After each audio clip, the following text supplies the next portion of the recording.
Hook, she called me mom 4 years, then shattered me with one sentence over brunch. You don't expect betrayal to wear red lipstick and call you mom. But that night, it did. We were sitting around the dining table, my son Nate, his wife Camille, my husband Hal, and me. It was one of those rare evenings when everything seemed normal. The roast chicken came out just right, the mashed potatoes were fluffy, and Nate had even brought a bottle of Pinot Noir from a vineyard he visited last year. I remember thinking, this is nice. We're okay. Then Camille stood up, hands gently cradling her stomach, and said, there's something I want to share. I saw Nate freeze for a second, like he didn't know what was coming. I'm pregnant, she announced, smiling wide. We're having a baby. Hal dropped his fork. I heard it clatter against his plate. His hands trembled just slightly as he reached for his water glass.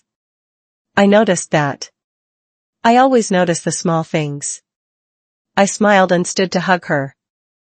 I'm not cold-hearted. I try to be kind, even when I don't understand someone. Camille had always been slippery. Too polished. Always performing. But this seemed genuine. As I leaned in to embrace her, she pulled me close, so close I could smell the vanilla lotion she always wore.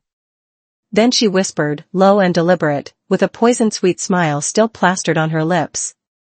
I'm pregnant with your husband's baby, you tacky old woman. I blinked. I pulled back slowly, trying not to stagger, my hand still awkwardly on her shoulders. She looked right into my eyes, bold, unflinching, as if daring me to react. And then, as if nothing had happened, she turned and reached for Nate's hand. Isn't that wonderful? She cooed. I didn't answer. I sat down, adjusted my napkin, and smiled faintly. Don't worry, dear, I said, though my heart was screaming. There's a peculiar kind of silence that wraps around betrayal. It's not loud. It doesn't punch you in the gut. No, it lingers. Like smoke after a fire you didn't know had started. I watched Hal for the rest of dinner. He didn't speak unless spoken to. His hand kept fidgeting with the edge of the tablecloth, something he only did when he was nervous. I hadn't seen him do that since the week he retired from his engineering firm, when he thought they were going to lay him off before he could claim his pension. And Nate? Poor Nate was glowing. Oblivious. Talking about cribs and strollers and some baby name app he'd downloaded. He wanted to name the baby Liam, or maybe Ava, if it was a girl. His whole face lit up when Camille touched his arm. And Camille, she was radiant. Too radiant. She sat there, her other hand on her belly like she was cradling royalty. She laughed a little too loud. Ate a little too little. And her eyes, God, those eyes kept flicking toward Hal. Just for a second each time. But I caught them. After they left that night, I stood at the kitchen sink and stared into the dark window. Hal came up behind me, set his glass in the basin. She's lying, I said quietly. I didn't look at him. He didn't speak.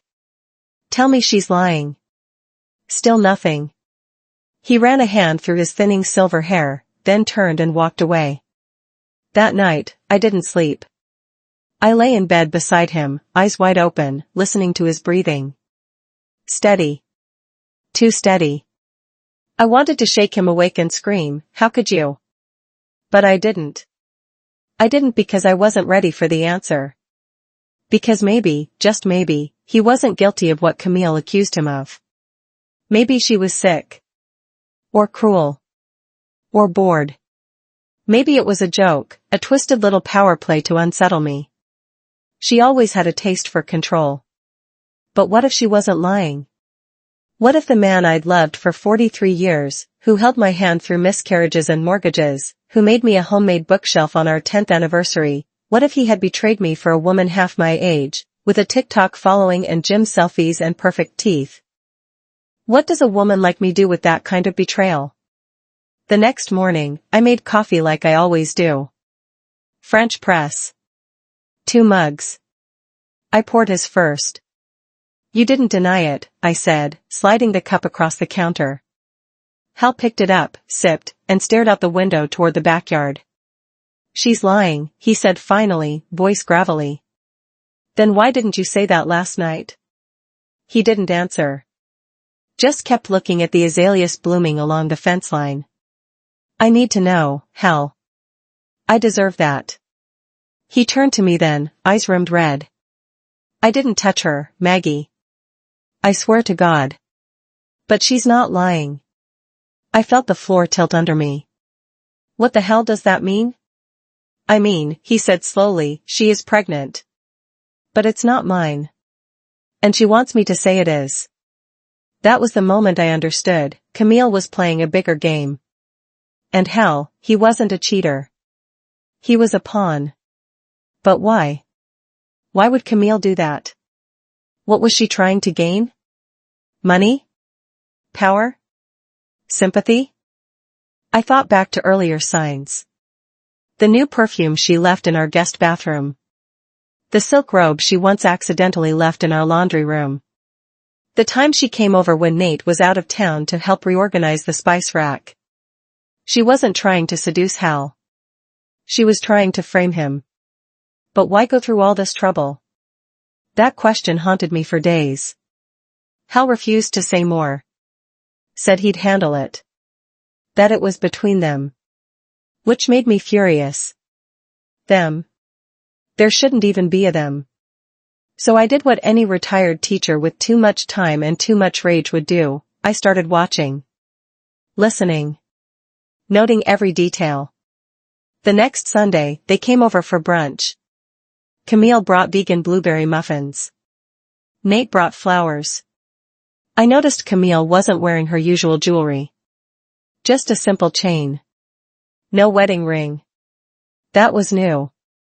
While Nate and Hal chatted in the living room, Camille sat beside me at the kitchen island, sipping orange juice. You seem tense, she said, too sweetly. Everything all right, Maggie? I looked her dead in the eye. Never better. She smiled, then leaned closer. Must be hard. Watching someone younger blossom. Her hand grazed her belly. I didn't flinch. She tilted her head. But don't worry. I'll take good care of him. It wasn't clear if she meant the baby. Or Hal. Or Nate. I was done guessing. That night, I pulled out my old notebook. The one I used to track my students' behavior when something didn't feel right. Back when lying was a daily sport in my third-grade classroom. This time, the student was Camille Harper. And she was about to learn. You don't threaten a woman who's built a life out of protecting what matters. Especially not in her own home. The first time I realized Camille was watching me wasn't during some heated argument or suspicious moment. It was over a spice rack. A Tuesday morning, gray skies, coffee gone lukewarm. I had just finished organizing the pantry when Camille showed up unannounced, holding a grocery bag and flashing a smile so sugary it hurt my teeth. I thought we could rearrange your spice rack, she said, as if it were the most urgent matter in the world. I almost laughed. Camille had never shown an ounce of interest in cooking, let alone my crusty, overstocked spice shelf. But I played along. Because by then, I wasn't just a wife or a mother anymore. I was a woman on high alert. She walked straight into my kitchen like it belonged to her, set her bag down, and pulled out alphabetized spice jars. Sleek glass. Matte black lids. Pre-labeled. That's thoughtful, I murmured, watching her move like she'd rehearsed. I just figured, if I'm going to be part of this family's legacy, she said, brushing invisible dust from the counter, I should help polish it. Legacy. That word hit me square in the chest. She wasn't here to be helpful. She was here to replace me. Bit by bit. Label by label. I let her talk while she stacked cumin and coriander. I offered her tea, poured myself decaf, and watched as she accidentally opened the drawer with Hal's blood pressure meds and smiled like she'd discovered a secret recipe. You know, she said, leaning casually against the counter, Hal always keeps everything so tidy. It's comforting. Funny, I replied. He used to be a total mess. I trained him. Her smile wavered, just slightly. Before she left, she peeked into the living room and said loudly enough for me to hear, "Oh, Hal. Are you still taking that beta blocker you had after the scare 2 years ago?" I froze. Hal never told Nate about that incident, and we certainly hadn't told Camille. Not unless she'd dug it up herself, or someone else had. That night, Hal swore he hadn't spoken to her in days. "She just dropped by?" he asked, eyes narrowing. "Unannounced," I said, slicing carrots a little harder than usual. "Said she wanted to help organize." "She never helps organize." "Exactly." 2 days later, I was taking out the recycling when I spotted Camille's car parked at the end of the block. Just sitting there. Engine off. Window slightly cracked. She didn't see me. I stood behind the hedge and watched for 5 full minutes. She didn't move. Was she waiting for Hal to come out? Watching to see if I left? A woman doesn't do that unless she has something to hide, or someone to corner. I started documenting everything. Not in a notes app. Not in an email chain. No, I went old school. A leather-bound journal from my teaching days. It had once held lesson plans and class rosters. Now it held dates, times, quotes, and observations. March 9th, Camille forgets scarf in Hal's truck. Expensive. New. Still has the tag. March 12th, Hal avoids eye contact when I mention baby names. Says, "Let's wait until we know for sure." March 13th, Nate asks if Camille can store a few things in our garage. A few turns out to be 5 boxes. That last one pissed me off. She was infiltrating. Not just my family. My space. On March 16th, I found the letter. Hal left it folded inside his copy of The Old Man and the Sea. It wasn't even hidden well, just tucked between 2 yellowed pages like he wanted me to find it. It was from Camille. No greeting. Just a single line. "I know about Nate's debt. I know about the fund. You're either the father, or the protector. Pick one." I read it 3 times. My hands went cold. She wasn't pregnant with Hal's child. She was using Hal's guilt. Nate's addiction. My family's silence.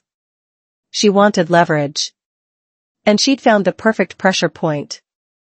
I stormed into the garage, pulled open the boxes Camille had temporarily stored.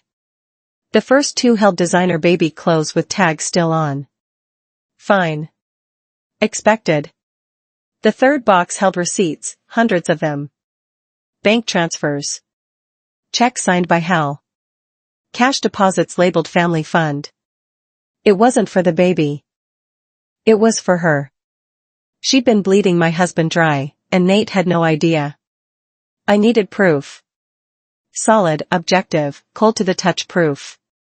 So I started with something small, Camille's toothbrush. She left it during one of her surprise visits. Said she was having morning sickness and needed to brush.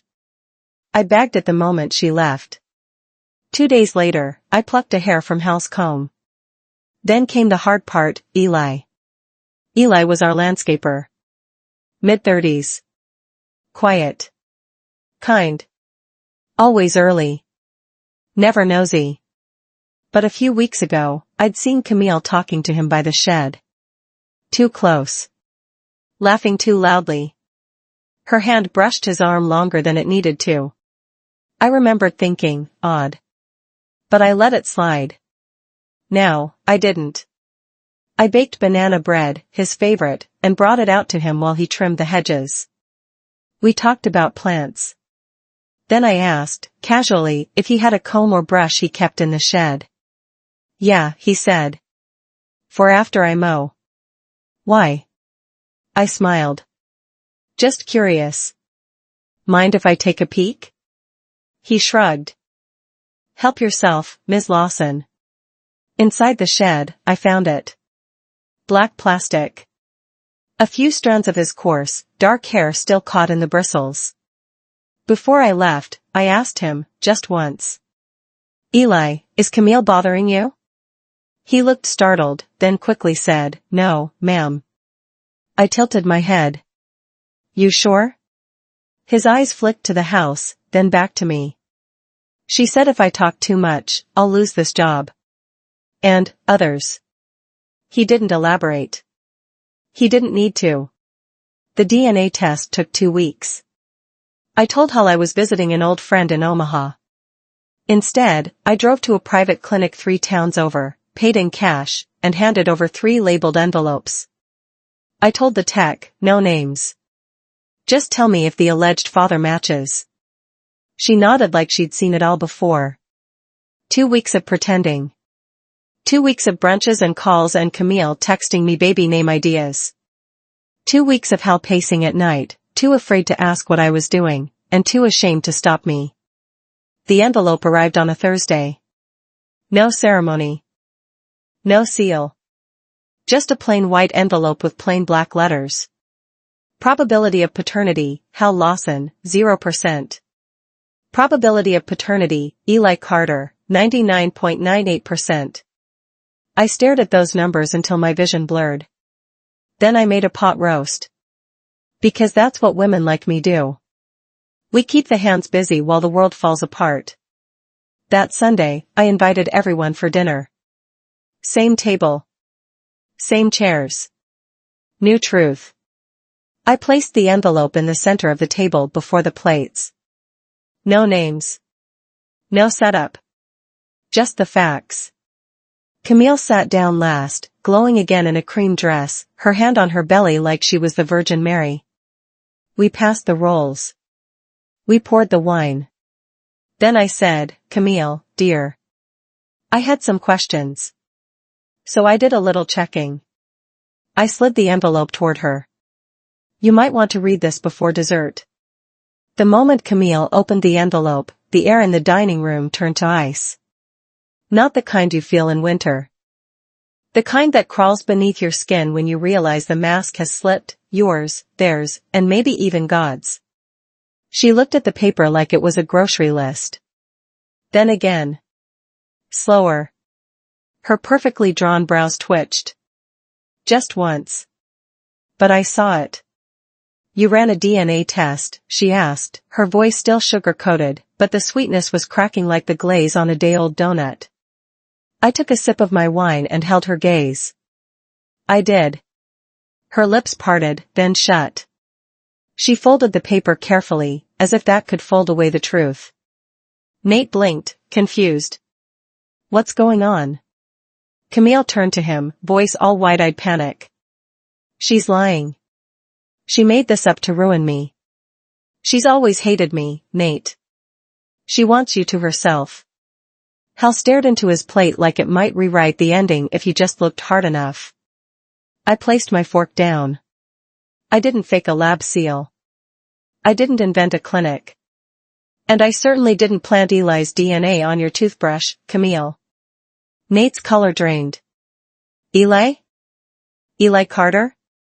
Even the chandelier seemed to go still. Camille stood up so fast her chair groaned. This is ridiculous. You think I'd sleep with the landscaper? What do you think I am? I didn't answer. She'd already told me who she was. You're projecting, she snapped. You've always resented me because Nate picked me. You're wrong, I said quietly. This isn't resentment. It's protection. She turned to Nate. You believe me, right? He looked between us, eyes cloudy, lost. She said you had a gambling problem, I told him, turning the knife gently. That she was protecting you from the truth.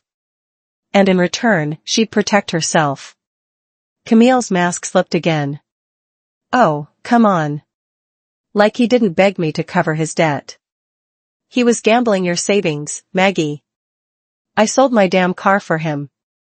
That was the moment. The moment we realized she wasn't trying to lie anymore, she was trying to win. Hal whispered, I should have said something earlier. You think? I said, sharper than intended. Camille crossed her arms. Well, if you want the truth so badly, here it is. That cabin you co-signed for last year, Nate? The one near Galena? I sold it. Cashed out before the market dipped. Transferred the title before the papers went through. Nate's eyes widened. What? Camille shrugged. Your name was on it, sure. But the lawyer? A friend of mine. Quick paperwork. It's done. You forged my signature? No, she hissed. I guided your hand. Hal stood then. For a moment, I thought he might collapse. But he only gripped the back of his chair. You need to leave, he said quietly. Camille laughed bitterly. Oh, now you all grow a spine. Then she turned to Nate, eyes flashing. And you, don't think this ends here. You think your mommy can keep you safe from the mess you made? I opened the drawer beside me, pulled out another envelope, and slid it onto the table. Custody petition, I said calmly. Filed yesterday. Eli's name is on it.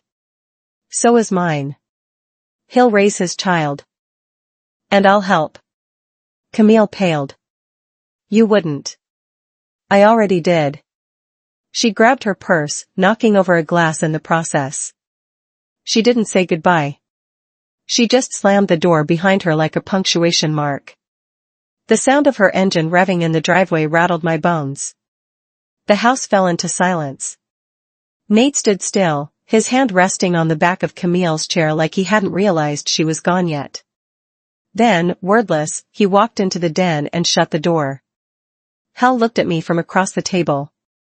I didn't cheat on you, he said, barely above a whisper. I know, I replied. But you still broke something. I just wanted to protect our son. I nodded. You did. And you lost me in the process. That night, I sat on the back porch alone. The sky was soft gray. The scent of damp earth lingered. My notebook sat closed on my lap. I didn't need to write anything anymore. The story was writing itself now. My phone buzzed.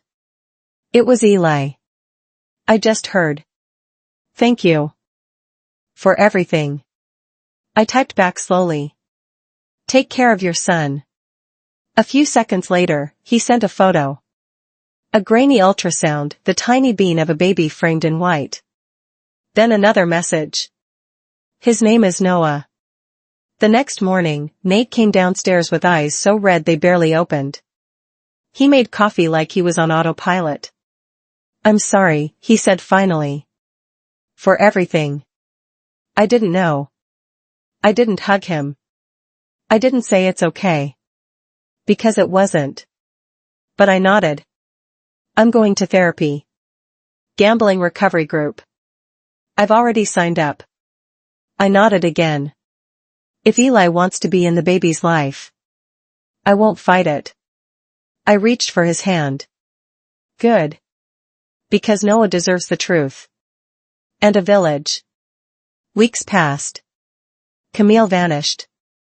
No contact. No appeals. Just her lawyer, silent as stone, finalizing custody paperwork. Eli stepped in where she stepped out. He didn't ask for praise.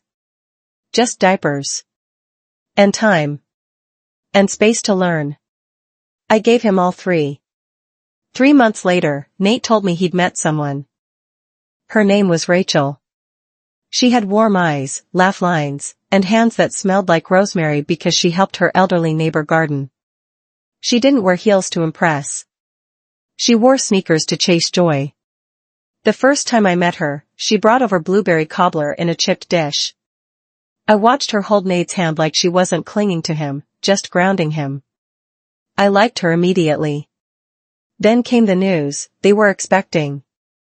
This time, when Nate told me, he didn't look scared. Or guilty. He looked steady.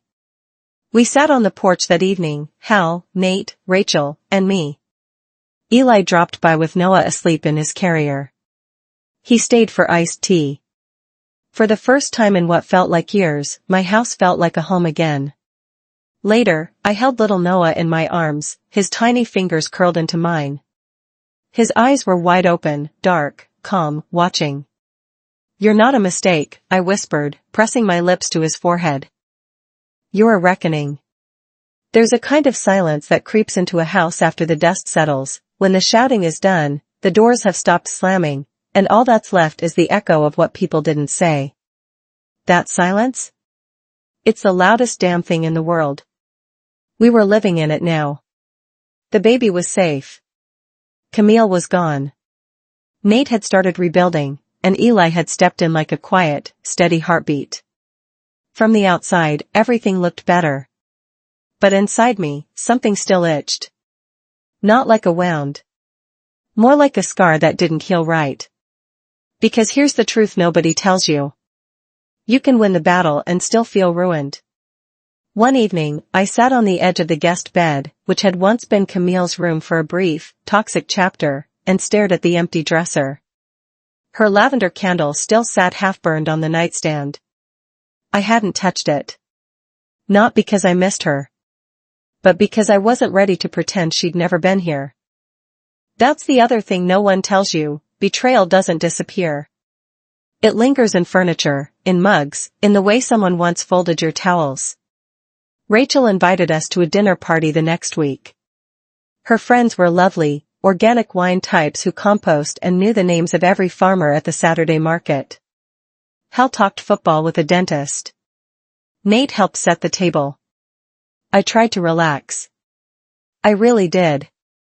But then someone asked, "So, how long have you and Hal been married?" And I heard myself say, 42 years, but who's counting? I smiled. They laughed. But Hal's hand went stiff on my knee under the table. Because we both knew that smile wasn't real. And neither was the marriage anymore. Later that night, he brought me tea. "I've been reading the old letters," he said. I looked up from my knitting. The ones we wrote before Nate was born. "Oh? You used to call me your lighthouse." I exhaled. "Well, we were younger. And stupid." "You weren't stupid," he said. "You were brave. You trusted me before I ever earned it." Silence. "I want to be that man again," he whispered. And I believed him. But wanting to be better and being better are oceans apart. And I was tired of swimming alone. That weekend, I found something unexpected. In the attic, inside a worn cardboard box labeled Christmas linens, there was an old camcorder. Hal's, from the 90s. I plugged it in, curious. The tape clicked on. Static. Then a flicker. Then, our younger selves. Me, pregnant, dancing in the kitchen. Hal behind the camera, narrating badly. Nate, age 2, waddling in with a spatula and calling it a guitar. I laughed. Then I cried. Because that version of us was gone. Not just aged. Gone. And the only thing left was the woman I was now, scarred, sharper, but still standing. A few days later, I stopped by Eli's to drop off a box of Noah's old clothes.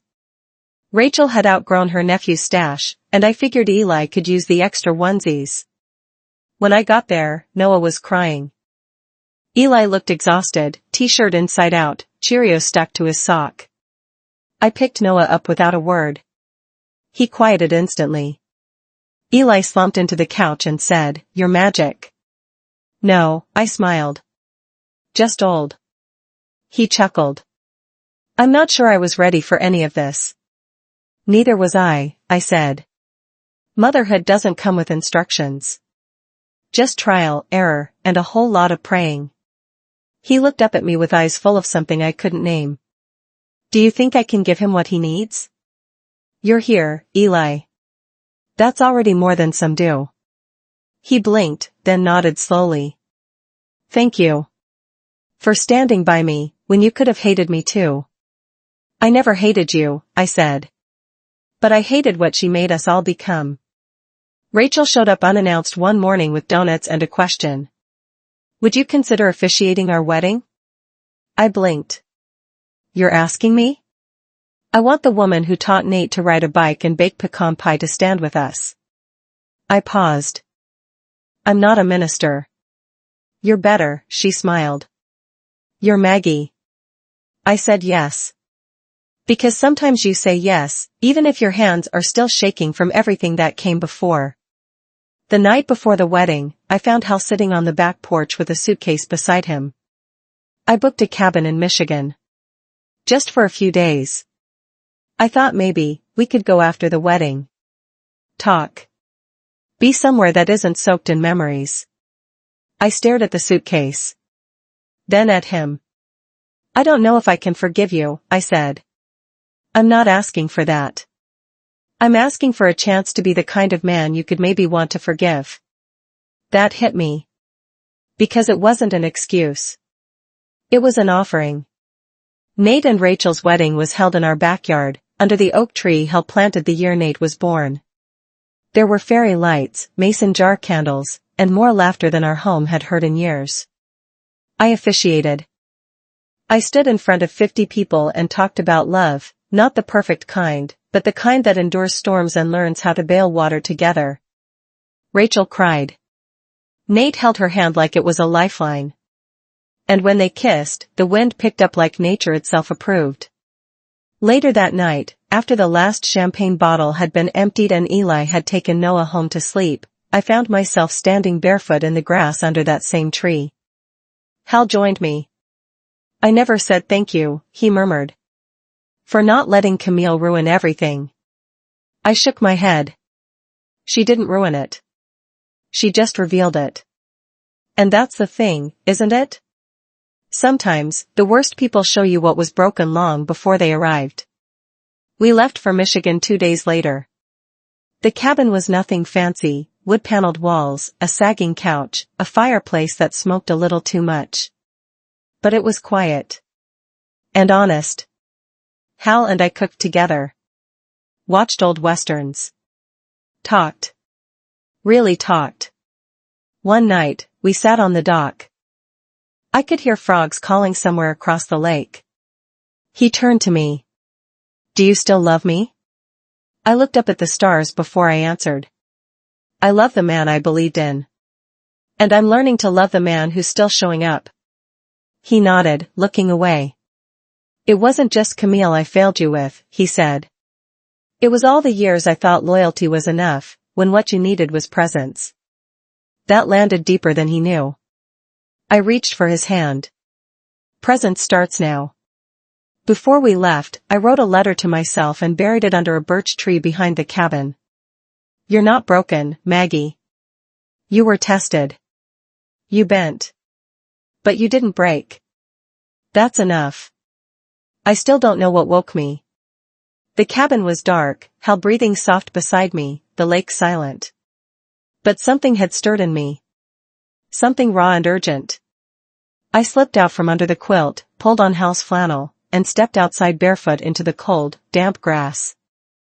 There, under a canopy of trembling leaves and a sky cracked open with stars, I cried. Not the polite kind of crying, no tissue, no sniffling. I wept, clutching the porch railing like it might keep me from splitting in half. And the question that spilled out of me wasn't quiet. It was a whisper that turned into a roar. Why wasn't I enough? Not just for Hal. For Nate. For the family I tried so damn hard to hold together. All these years, I was the glue. The scheduler. The listener. The one who smiled through birthdays even when I forgot my own. And somehow, Camille still got in. Not just into our house. But into our trust. Our plans. Our future. And I hated how easily she cracked it all open like a walnut. That's what betrayal does. It doesn't come at you like a storm. It arrives as a breeze. A favor. A smile that lingers too long. Hal found me an hour later, still out there, barefoot and red-eyed. You okay? He asked. No, I said. But I'm still here. He didn't try to fix it. Just wrapped his arms around me and held on. Maybe for the first time in years, I didn't pull away. The next morning, we left the cabin. On the drive back, I watched trees blur past the window, golden and dying. Something in me had changed. Not healed. Not yet. But shifted. Like the ground after an earthquake, still cracked, but no longer moving. We returned to Iowa to a house that smelled like lavender and roasted squash. Rachel had cooked. Nate helped. Eli had dropped off fresh apples. Noah was crawling now, fast and unstoppable. I picked him up, and he immediately yanked my earring. "Strong little man," I whispered, kissing his cheek. And then, unexpectedly, he looked at me and said it. "Grandma." Just like that. Garbled. Half-baked. But real. Everyone froze. Hal's eyes went glassy. Nate let out a stunned laugh. Rachel gasped. And me? I held him tighter than I'd ever held anything. Because in that moment, I knew. This wasn't about reclaiming the past anymore. It was about guarding the future. Over the next few weeks, something strange happened. The house stopped feeling like a museum of mistakes. It started to feel like ours again. Rachel and I swapped recipes. Hal took Noah for walks. Nate began therapy, kept going, and didn't try to hide it anymore. He even started leaving his journal open on the table, like he wanted someone to see that he was doing the work. One morning, while folding laundry, I came across Hal's socks tucked neatly together. That used to drive me nuts, he always mismatched them. Now, they were perfect. It nearly broke me. Because that tiny effort? That was an apology. A wordless one, but deeper than any "I'm sorry" he'd ever offered. Then came the letter. A simple envelope. No return address. Inside, one page. Written in Camille's handwriting. Dear Maggie. I know you'll probably tear this up. Maybe you already are. But I want you to know, I'm still in therapy. I haven't asked about Noah. I won't. Not yet. But when he's older, if he ever wants to know who I was. I hope I'll have become someone worth meeting. Not today.